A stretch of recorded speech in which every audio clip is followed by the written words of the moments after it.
Et il y a peu de villes ou de villages en Sarthe aussi riches qu'Allonnes dans son tissu associatif. Et pour cause, on est à Allonnes. En fait, il y a plus de 60 associations. Vous allez voir, ça va du culinaire au culturel, au sportif. Il y a de tout. On va voir ça, c'est parti. Allez, je crois que... Et j'ai rejoint Alexis Bro, BRAUD, on n'est pas la même famille, mais bonjour quand même. Bonjour, bonjour à vous. Vous êtes adjoint à la culture et la vie associative d'Allonnes. Oui, tout à fait. Donc c'est un gros morceau d'Allonnes parce qu'il y a une activité culturelle très forte, une activité associative très très dense, dont Allonnes en fait est le premier témoin d'une année.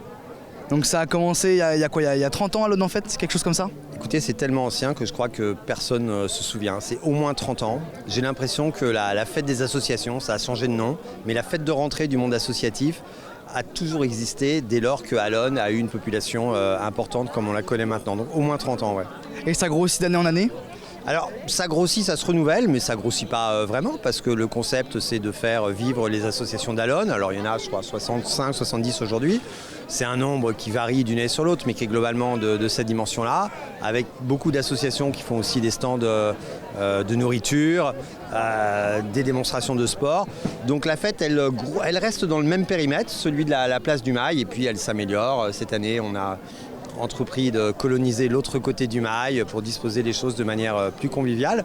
Mais c'est une fête qui est la tradition. C'est vraiment le rendez-vous de rentrée où en même temps les associations et les bénévoles mettent en avant ce qu'ils font et puis où toute la population peut venir les voir, discuter, manger, boire, on peut jouer à la pétanque, faire tout un tas de choses. Donc là les festivités elles ont commencé il n'y a pas très longtemps je crois? Non, ça commence à 11h, mais la vraie ouverture c'est à midi avec le discours du maire qui ouvre sur la fête, ça dure jusqu'à 18h. Et tout au long, il y a des concerts, des cadets, des démonstrations sportives. Au village culturel, il y aura tout à l'heure des enseignants de l'école de musique qui joueront quelque chose, des associations culturelles qui elles aussi se produisent. Donc c'est vraiment une fête, un mélange de stands et d'activités diverses. Je vois qu'il y a une scène avec des micros, il y a aussi peut-être des jeunes ou des artistes en règle générale qui vont performer? Il y a en même temps des artistes et des activités sportives qui se produisent. Donc le programme, je ne l'ai pas en tête, mais il est très minuté à partir d'après le déjeuner, à partir des 14h. Et donc oui, il y a vraiment beaucoup de démonstrations de sport, de judo, de tout un tas de sports. Il y a des poneys au bout, il y a la compagnie du Métronome que je vois qui est là. Et donc, la compagnie du Métronome c'est quoi? C'est une compagnie de théâtre et de chant, enfin plutôt musical, théâtre chanté. On a un excellent stand de rétro gaming où il y a 15 consoles de jeux depuis les années 70 jusqu'à maintenant. Il y a des spécialistes de rétro gaming et donc on a un gros stand de ça. Tenu par Bobby Geek, on l'a vu la semaine dernière nous dans l'émission. Ah ben voilà, Bobby Geek, c'est un héros sartois du rétro gaming et donc on est très très heureux de l'avoir cette année aussi. Votre petit coup de cœur personnel en termes de stand? Alors moi j'aime bien manger et j'ai mangé des super zacras là à Fleur des Îles tout à l'heure, mais ils sont tous vraiment très bien. Parce qu'il y a aussi plein d'associations culinaires où on a de quoi manger des choses complètement différentes. C'est pas des associations culinaires, c'est des associations culturelles qui ont une activité aussi autour de la nourriture, qui est quelque chose de très identitaire, et donc c'est des associations, un truc des Amazighs, des territoires d'outre-mer, l'association des Portugais qui est ici, et puis d'autres associations dispersées, il y en a beaucoup qui font à manger. C'est bon, c'est bien et c'est pas cher. Merci beaucoup Alexis, ça nous a permis au moins de voir un peu tout ce qui se passait, on va pouvoir commencer notre tour, et je vous souhaite une bonne journée. À mon tour, merci à vous, au revoir. Merci, au revoir. Je suis avec Françoise Thiaville, bonjour. Bonjour. Alors vous êtes responsable de la démocratie et de la communication. Oui, c'est ça, c'est ma fonction à la ville d'Allonnes. Ça consiste en quoi exactement ?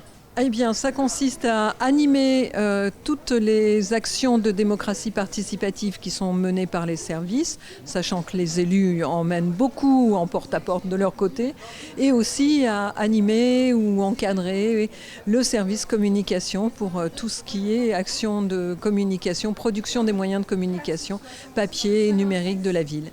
Donc concrètement, ça se traduit comment ? En tout cas, pour la démocratie participative, en l'occurrence, les deux se rejoignent. Donc, je vais partir de cet exemple-là. La ville d'Allonnes mène un budget participatif. C'est la 4e édition. Donc, pour lancer la 4e édition, la communication se met au service du budget participatif en produisant de nouvelles affiches, en mettant à jour le site internet, en produisant des flyers. Voilà, par exemple.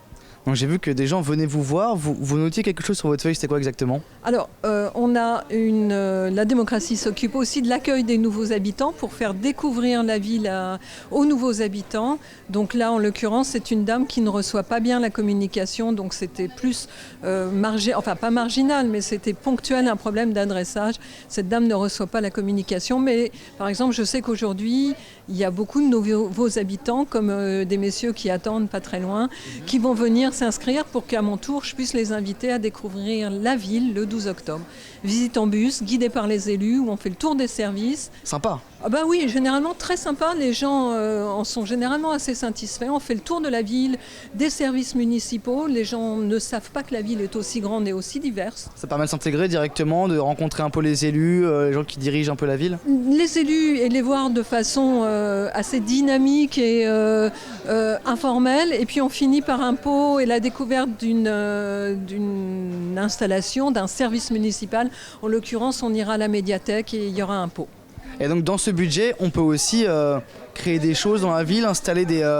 Alors, l'objectif du budget participatif, c'est de donner aux citoyens la possibilité d'améliorer la ville, en complément de ce qui se fait déjà, avec des initiatives d'élus et d'autres multiples partenaires.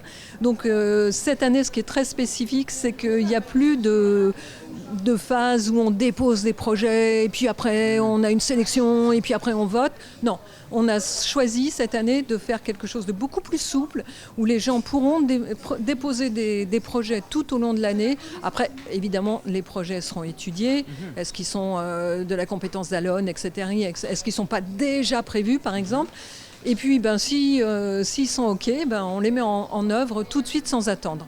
Donc on a essayé de simplifier la procédure du budget participatif pour qu'elle soit beaucoup plus accessible, pour que les citoyens, les Alonnais s'en emparent plus facilement. Super, merci beaucoup Françoise. Je vous en prie, merci à vous d'être là. Mais merci à vous, nous on continue notre tour. Au revoir. Merci. J'ai rejoint Romain et Pascal. Bonjour messieurs, je me permets de vous serrer la pince. Voilà.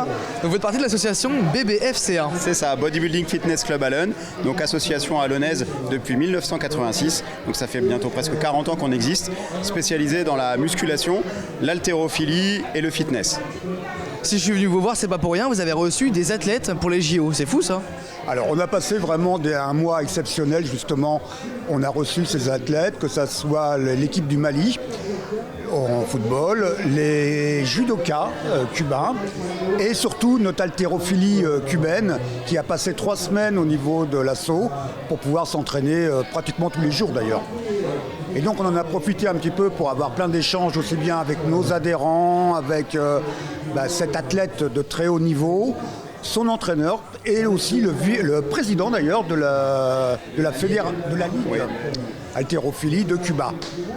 Et on espère vraiment pouvoir continuer dans cette aventure avec eux dans les mois qui viennent.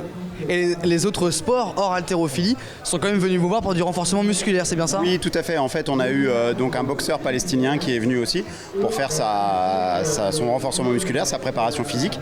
L'équipe du Mali, bien sûr, en football, qui est venue aussi. L'équipe judokate cubaine, pour le renforcement musculaire.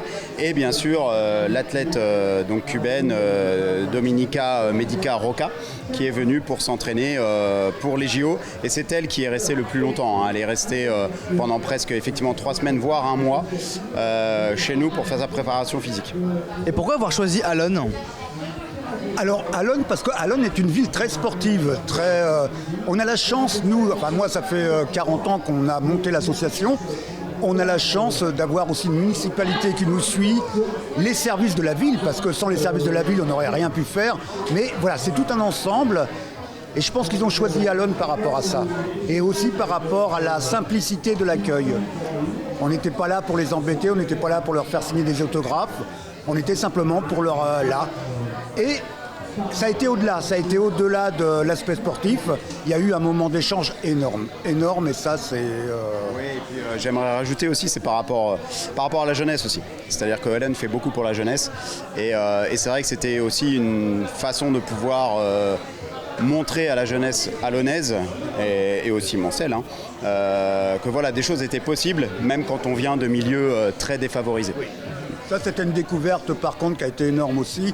C'est-à-dire qu'en réalité, elle a tout donné, elle n'a pas gagné, elle n'a pas été médaillée, mais pour nous, elle est médaille d'or.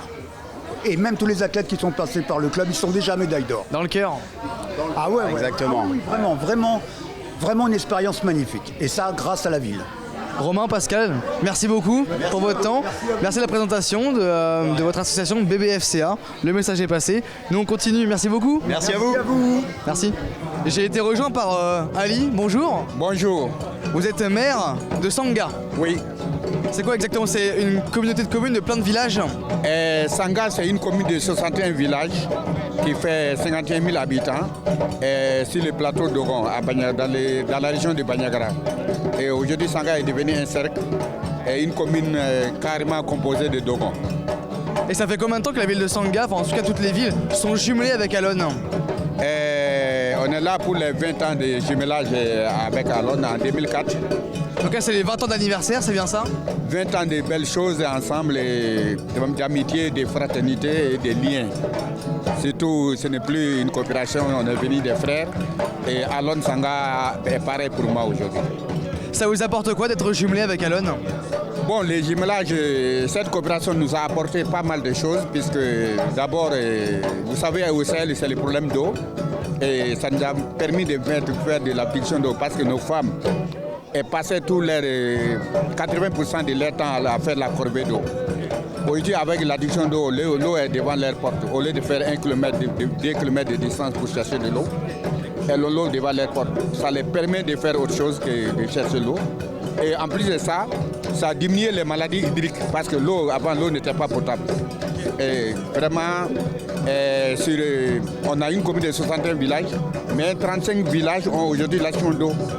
Donc déjà, ça c'est dans le domaine de l'eau.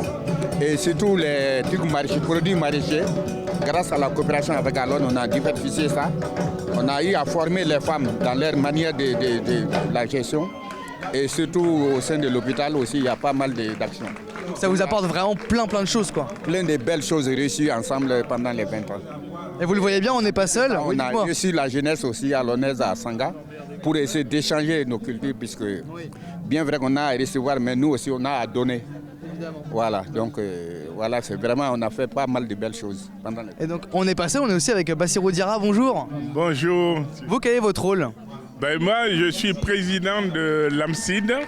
L'AMCID, c'est une association locale malienne basée à Bamako qui assure la coordination, le lien, la mise en œuvre de l'ensemble des actions de la coopération entre Alone et Sanga. Donc concrètement, vous faites quoi avec cette association-là? Avec cette association, on travaille concrètement sur le terrain pour suivre et veiller à la réalisation concrète sur le terrain de l'ensemble des actions menées dans le cadre de la coopération soutenue, financée par la ville d'Alone. Que ce soit dans le domaine de l'accès à l'eau potable, dans le domaine de la santé, dans le domaine de l'éducation, dans le domaine du maraîchage en faveur des femmes, dans beaucoup de domaines, y compris dans le domaine culturel. Et nous sommes là pour faire le lien entre Alone et Sanga. Merci beaucoup messieurs. Merci, merci. Bonne journée à vous. Donc on quitte ce panel qui a à Alone, ce panel d'associations riches et variées. On se centralise sur l'art maintenant et on part à Tuffet.